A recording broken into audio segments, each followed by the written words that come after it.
Ford knew that if you wanted to rule in motorsport, there was only one race that mattered. The toughest and most dangerous of them all, the 24 hours of Le Mans. Levy's Mercedes collides and blows up. The problem was, for all its might, Ford didn't have a clue how to win at Le Mans. However, over in Italy, someone did.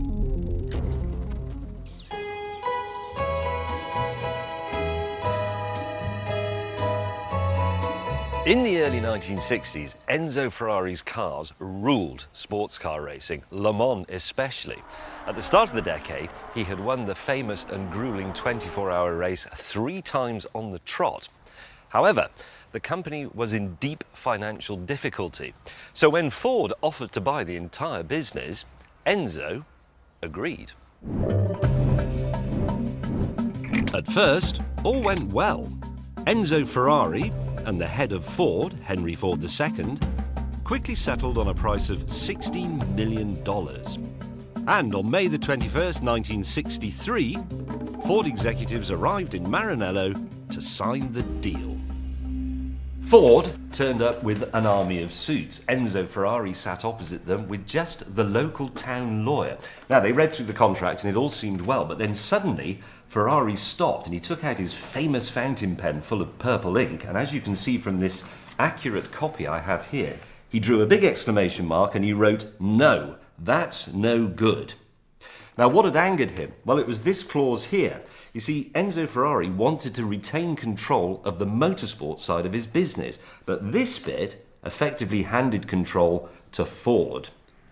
There followed a tirade of abuse in Italian, after which Enzo said to his lawyer, "Let's go and eat." And they got up and they simply walked out on the stunned Ford executives. That was that. All of this for nothing. Back in Detroit, Henry Ford II, apoplectic with rage, gathered his lieutenants and issued the order: build me a car that will crush Ferrari at Le Mans. To beat Ferrari on European soil, Ford needed European expertise. So he hired a small British motorsport company that set up shop here in this very building on an industrial estate in Slough, just outside London. And the challenges they faced were enormous. They had to build a car that would race at over 200 miles an hour, which was something that had never been done before, and it had to be reliable for the 24 hours of the Le Mans race, a race in which you changed gear 9,000 times and drove flat out for 3,000 miles. And as if that wasn't bad enough, they only had 10 months to do it. Out of that insane timetable emerged this. The Ford GT. Thanks to its sleek shape and a body that stood just 40 inches tall, it promised to cut through the air like a missile. Add a 4.2-litre V8 and the magic target of 200 miles an hour seemed in the bag. The trouble is, a racing car is just a collection of hopes and dreams until it gets on the track. And that's something that Ford learned in a very brutal way when they took the GT40 to test at Le Mans for the first time. And so to the first Le Mans practice session. On its first outing, the renamed GT40 was fast, but it was also terrifyingly unstable, spinning its wheels on the straights. Now, I'm not talking about when you set off. I mean, it was happening at 170 miles an hour. Now, the problem was either aerodynamics or suspension, but they never got a chance to find out because later that day, the car crashed at 160 miles an hour. Well, that was okay. They had a spare one, of course. The next day, that crashed as well. Le Mans was just 2 months away. Against all odds, Ford got their act together in time for the 1964 race. The Le Mans 24-hour race at last, and 3 gleaming Ford GTs are present. But during the race itself, all the cars broke down or caught fire, leaving bitter rivals Ferrari to take another 1-2-3 victory. In Detroit, Henry Ford decreed that they would be back next year to take on Ferrari again. And to head up the campaign, he turned to an American motorsport hero. My name's Carroll Shelby, and performance is my business. Shelby was a former chicken farmer from Texas who took nitroglycerin pills to keep his heart going. But he'd also racked up countless victories as a driver and team owner. Given the task of turning the GT40 into a winner, he put his top man on the job. Coming up is Ken Miles, one of the best sport car drivers in America. Miles was a former Second World War tank commander from Birmingham, the one in England, not Alabama. He was renowned for speaking his mind and developing racing cars. Miles took the car for a shakedown, and he got out and he told Shelby and the Ford executives, "It's bloody awful." Then he got to work, improving the brakes, the engine, the aerodynamics, the handling, and taming the car's terrifying high-speed instability. However, and even though he and his team took amphetamines so that they could stay awake all night, there simply wasn't time to develop the car properly for Le Mans. The GT40 may have been faster, but it was still fragile. At the 1965 race, 6 cars started, none finished, and the Italians humiliated Ford once again. So, untold millions of dollars had been spent since the first GT40 emerged from this building here, and yet not one car had even finished the race. So Ford now faced a difficult choice. He could throw in the towel against Ferrari, or he could fight on. What he actually did was he had some business cards printed, and he distributed them to his Le Mans team. And on the cards it said, "You'd better win." And so, a year later, the American giant returned to Le Mans with its hopes resting on this.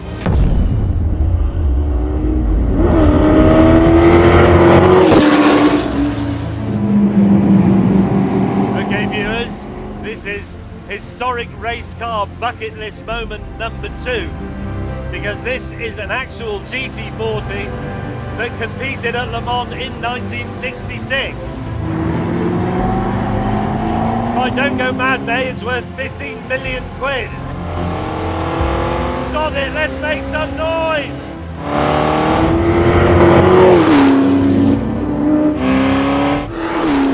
Oh yes! In this new GT40, Ken Miles had racked up thousands of test hours. Now the car was no longer horribly unstable, but would sit rock steady at 210 miles per hour. And the Brummie tank commander had the backing of Ford's huge R&D department, who tackled the car's appalling reliability. The brakes no longer went into thermal shock at the end of the long straight. The engine and transmission were run on a computerized test rig that simulated the whole of the 24-hour Le Mans race. Now that's standard practice in Formula One today, but in 1966, that was witchcraft. They weren't mucking about, these blokes. But neither were the opposition. Over in Italy, in response to the new threat, Ferrari produced this.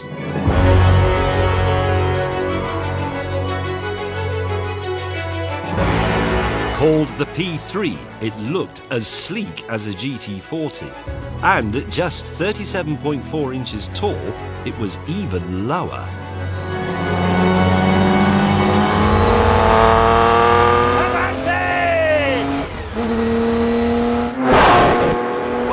Holy mother! Let's be a little bit careful on this narrow road. It's worth £20 million. Where the GT40 boasted a top speed of over 210 miles an hour, the P3 maxed out at just 190. But Enzo Ferrari was willing to trade outright speed for gains elsewhere. The Ferrari was lighter, it was more agile. Ferrari reckoned he could make up the difference in the bends, and he wouldn't have to stop so often for fuel. A David and Goliath battle was looming. At the 1966 Le Mans race, Ford arrived with an armada. 8 cars, 20 tons of spares and a squad of world-class drivers, including Ken Miles himself. In comparison, Ferrari turned up with just a trio of P3s, but Enzo had an ace up his sleeve, the undisputed fastest driver on the planet, Formula One world champion John Surtees. He had come to me and said, "John, we've got to beat the Fords. Go out and do it." I thought there was only one tactic, to have at least one car be the hare. I said, "Look, I don't mind being the hare. The moment that flag goes down, we need to be bang off, tempting the Ford drivers to perhaps overdrive it a little bit. If one could push them hard enough for long enough, then there is more likelihood, obviously, of being able to break them." The plan was set, but as 0 hour approached, everything unravelled. Shortly before the start of the race, we learned that he wasn't going to drive, and we asked him about it. Yes, unfortunately, you've heard correct. I won't be driving. What is the reason? Well, I suppose it is best summed up at this stage by saying political reasons. The problem was that the Ferrari team manager was playing his own political game.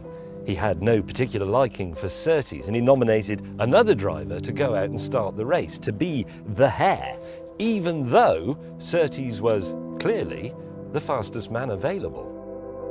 And I just stormed away, drove back and had it out with the old man. As the Italian papers put it, they showed a picture of me walking out the gates and saying, "The divorce of John Surtees and Enzo." With Surtees out of the way, the Fords took the top 4 slots in qualifying. And as the clock ticked down, Henry Ford II prepared to drop the flag, praying that this time he would get his revenge. Live from Le Mans, France, it's the 24 Hours of Le Mans.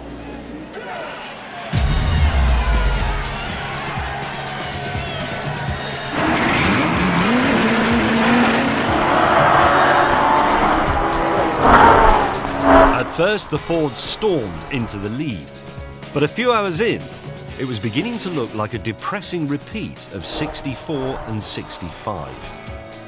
As night fell, the Ferraris, using their greater agility and their greater fuel efficiency, were leading the race 1-2. 4 of the 8 GT40s were out of the race altogether.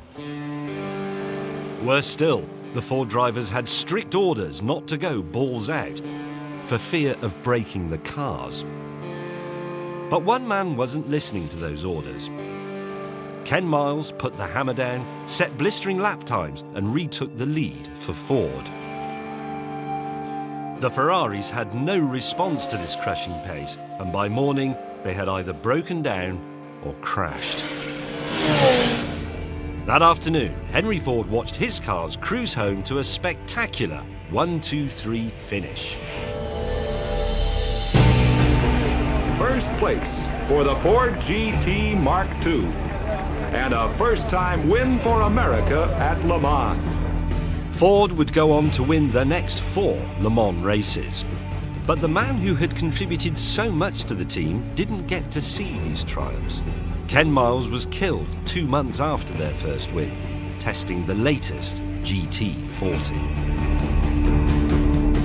It's impossible to calculate how much Henry Ford spent on his 3-year campaign to break Ferrari, but experts reckon that at the very least, in today's money, it was £360 million. Now that's a big bill for settling a spat with an angry Italian. But look what we got out of it. One of the world's greatest cars.